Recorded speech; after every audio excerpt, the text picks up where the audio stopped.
So this is the Bible. This is the mouse. This is Bible study with the mouse. So today I have no idea what we're talking about.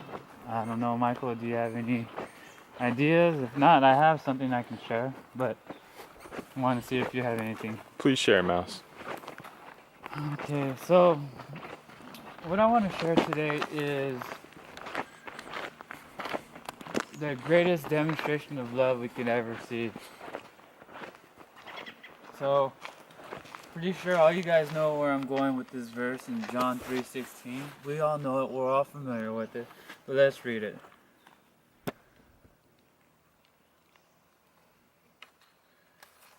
John 3:16.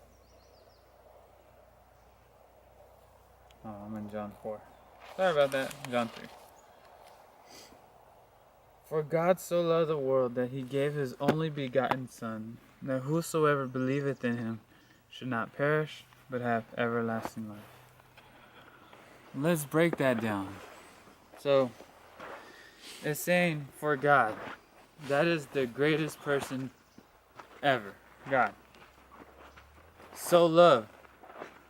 The greatest act. The world. The greatest number. That he gave his only begotten Son, the greatest gift.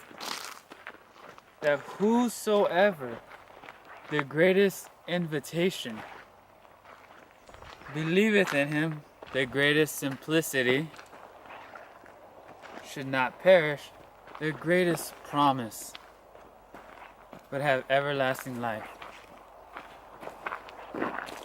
And so when you break down just that verse and think about what it truly means, for God so loved the world that he gave his only begotten Son, that whosoever believeth in him should not perish but have everlasting life.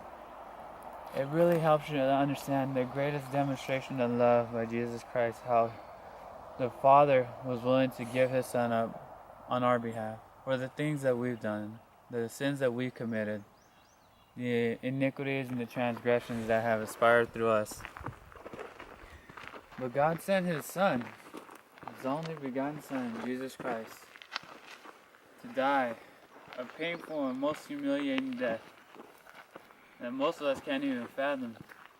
And for some reason, when we watch or when we have a sight of it, we cringe and stutter because that should be our death, not his. But he took our death so that we may have life in him. And so, with that being said, something that I want us to understand, if we as human beings, everyone that's hearing the sound of my voice, is that this promise right here, for God so loved the world, is more than just a verse. This right here is the gospel in verity, talking about how our Heavenly Father, he sent his Son to be killed on our behalf. Michael, do you have any thoughts?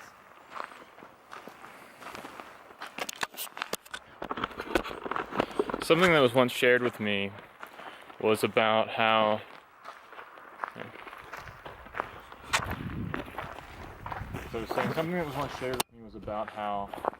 this sacrifice of Christ demonstrates our value. That God esteemed you and I and each of us to be of such value that he had the willingness to, even if it was just for one of us, that Christ himself had the willingness that even if it was just for one of us, that he would lay down his life of infinite value for ours. This really gives you some insight as to the true depth and value of a soul. We can see that in times when we feel worthless, in times where we feel insignificant, that we can remember the acts of our Creator, and we can see that he esteems us to be of great value. And that is evident just in that very text there, that God so loved the world, that he has such great love for us, that he gave us his only begotten Son. And this has been comforting to me in times where I feel like I have little meaning or little value or am of little worth. Do you have any other Bible verses, Mouse? I sure do. I was waiting for you to put it back on me. So the last verse that I want to share with you, and this is something awesome to hear. It's truly something that I can't even imagine why he would do this for me. But it's something that I've accepted. This is what it says.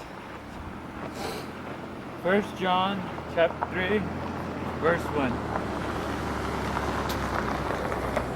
Behold, what manner of love the Father has bestowed upon us, that we should be called the sons of God.